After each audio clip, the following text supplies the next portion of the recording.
Hello, everyone. Thank you for joining us for this Inside the Americas. Here's a look at today's show. U.S. Republican House Speaker Kevin McCarthy launches an impeachment inquiry into President Joe Biden. That is a long-shot effort to remove the Democrat from office after 2 impeachments of former Republican President Donald Trump. Then, as the writers and actors strike in Hollywood drags on, we'll look at how the industry and the talent themselves are starting to feel the strain.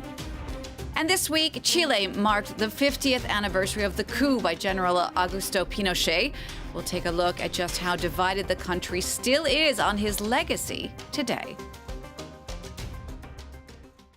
I'm Jeannie Godula. In the U.S., House Speaker Kevin McCarthy says the House of Representatives will open a formal impeachment inquiry into President Joe Biden. That is a long shot to try and remove the Democrat from office after 2 impeachments of former President Donald Trump. The focus is on Biden's youngest son, Hunter, and allegations of corruption in business dealings. Catherine Viette explains. House Republicans have President Joe Biden in their sights, with House Speaker Kevin McCarthy announcing an investigation into his family's business dealings. These are allegations of abuse of power, obstruction, and corruption, and they warrant further investigation by the House of Representatives. That's why today I am directing our House committee to open a formal impeachment inquiry into President Joe Biden. The more conservative members of the Republican Party have been pressuring McCarthy to move forward with the impeachment proceedings or risk being ousted as Speaker of the House. House Republicans have been investigating the president for 9 months, and they've turned up no evidence of wrongdoing. His own GOP members have said so. Extreme politics at its worst. Senate Majority Leader Chuck Schumer summed up the response from the Democrats. I think the impeachment inquiry is absurd. The American people want us to do something that will make their lives better, not go off on these chases and witch hunts. The announcement comes as McCarthy is overseeing several spending bills that need to be passed by Congress before the end of the month to avoid a partial government shutdown. Some critics question the timing, calling it nothing but a political stunt. With such a slim Republican majority, there's no guarantee the House will vote to impeach, and with a Democrat-controlled Senate, the president would never be removed from office. And in other news out of the U.S., Google and the government are facing off in the biggest antitrust trial since the 90s. The U.S. Justice Department has accused the online search and advertising giant of breaking the law in order to stifle competition from other search engines and hold on to its massive market share. For more on that now, let's bring in our technology editor, Peter O'Brien. Hi, Peter. I'm sure you spent all morning Googling the trial. Hi, Jeannie. Well, no, you can't say that. You can't say that I've been Googling it because, A, obviously I know it all in my head already, but also because it's anti-competitive. I've spent all morning Yahooing it, Baiduing it, Binging it, DuckDuckGoing it. No, obviously Google is the dominant search engine in this space. Everyone uses Google, bar China, where Baidu is the main search engine. Russia uses Yandex more than Google. And for some reason in Japan and Mexico, they tend to like using Yahoo as well as Google. But you can see from that chart that Google has dominated and has dominated for about more than 15 years with about 85% of market share in desktop use of Google search. And of course, if you're talking about mobile, when it's even more because lots of phones are Android and the rest are iPhone, and iPhone has an agreement with Google to make Google the default search engine. So that's exactly what the DOJ is worried about, this dominance. That's why they've decided to take on big tech for the first time in more than 2 decades since Microsoft was targeted for its dominance of the operating system. The trial is going to go on for the next 10 weeks, and the judge will come to a verdict we expect next year. Right. So dominance is one thing, but what precisely do the prosecutors say is actually illegal?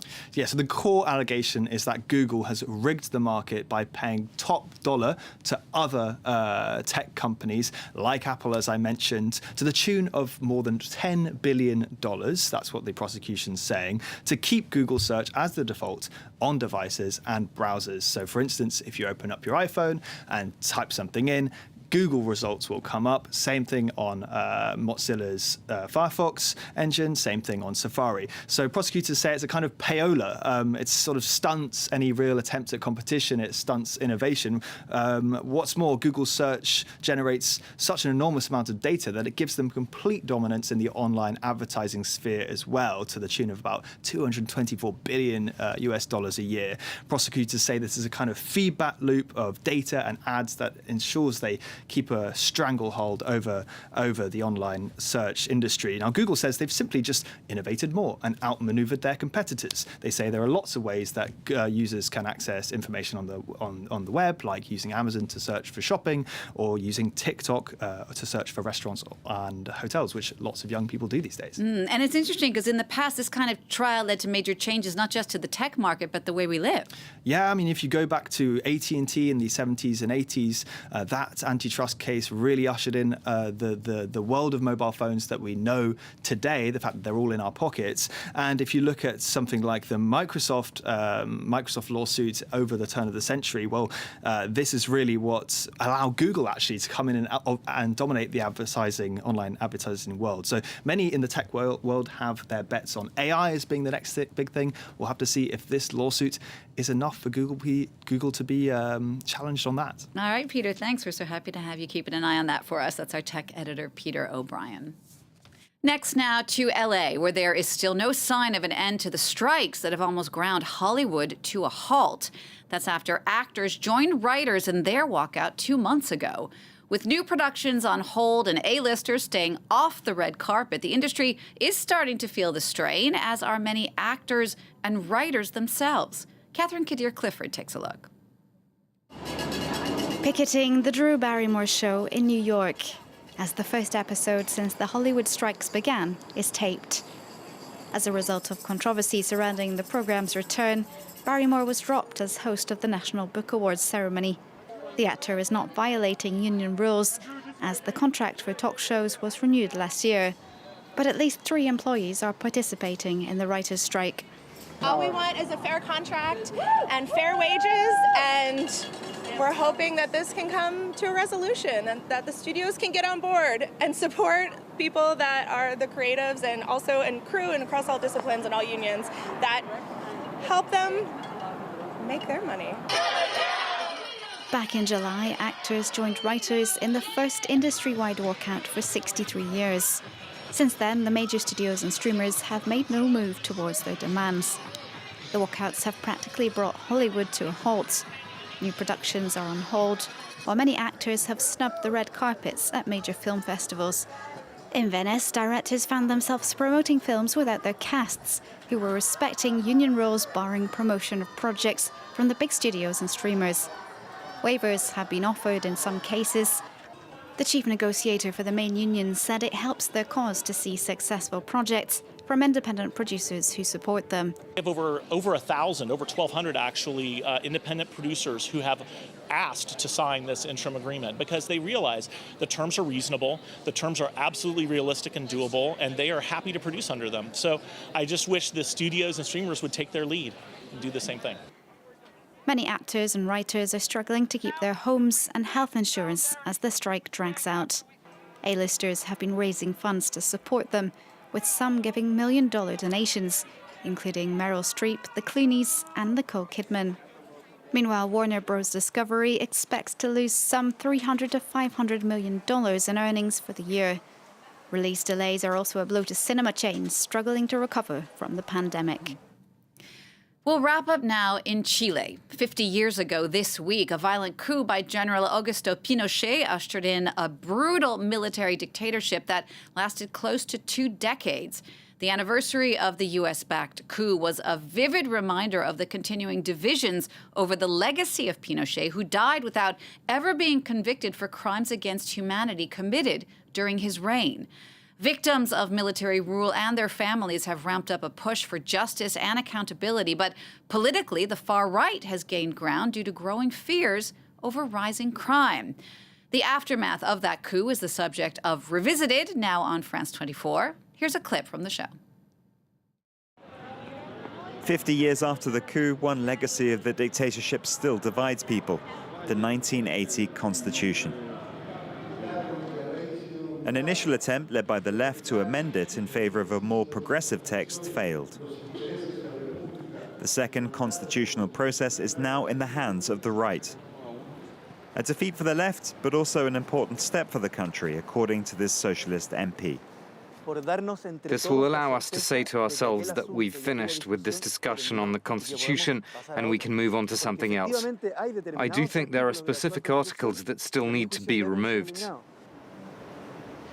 Despite several rewrites, the Constitution retains the pillars of the dictatorship: private health, education and pension systems, and limited trade union rights. The Chilean oligarchy were completely behind the dictatorship. The ruling class are now, in a way, fighting to defend that legacy. Pinochet privatized state companies that still belong to the richest people in Chile. It's not right that in our country, things that happened 50 years ago should continue to take up so much space.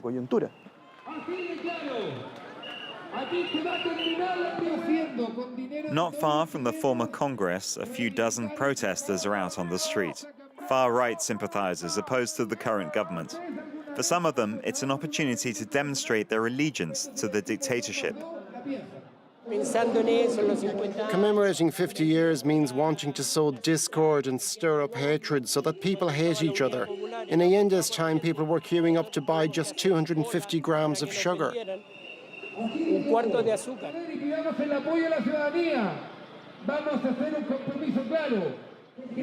There was no violence here. We simply had to maintain order. But we lived in peace under Pinochet. It was a peaceful country. According to a recent opinion poll, more than a third of Chileans believe that the coup freed the country from Marxism. Nearly half believed that the dictatorship had both good and bad sides. A perspective that overlooks any human rights violations in favor of the regime's liberal policies, which were responsible for the country's economic development. You can watch the full version of that revisited on our website, france24.com. Well, that wraps it up for this Inside the Americas. Thank you for watching. We'll see you again next time for all the news from north to south.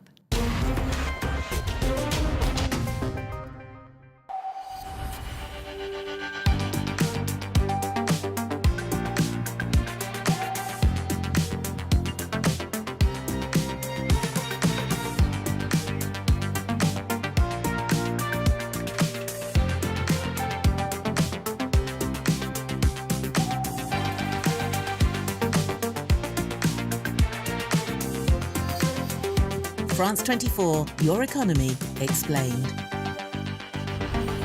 Liberté, égalité, actualité.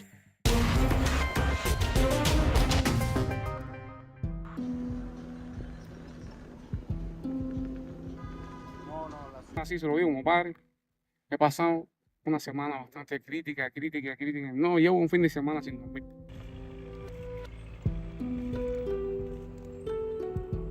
Me dice, oye, tengo un problema. Bueno, él de hecho para acá porque eso es tu papá. Y yo le digo, bueno, cuando viene un problema con la gente, compañeros de seguridad de Estado. Hay que ir allá que estoy citado.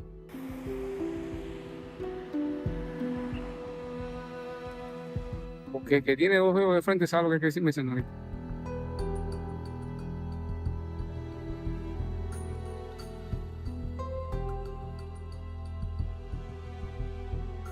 Las sanciones que están previstas en esta conducta delictiva son severas, como graves son los hechos que lo generan o se cometen. Sanciones que pueden llegar hasta los 30 años de privación de libertad y privación perpetua de libertad. Y también está prevista la sanción de muerte. Okay. Gracias.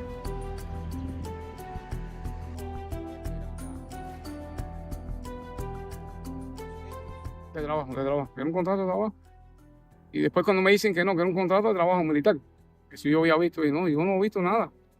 Es que él fue víctima de un engaño, porque él no tiene ni papel, ni procedimiento, ni nada de eso.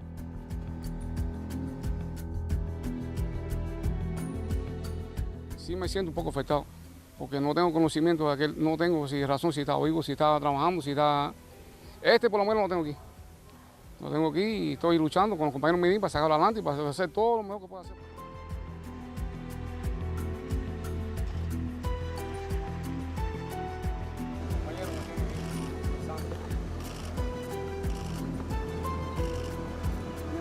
ahora yo estoy buscando abogado para eso.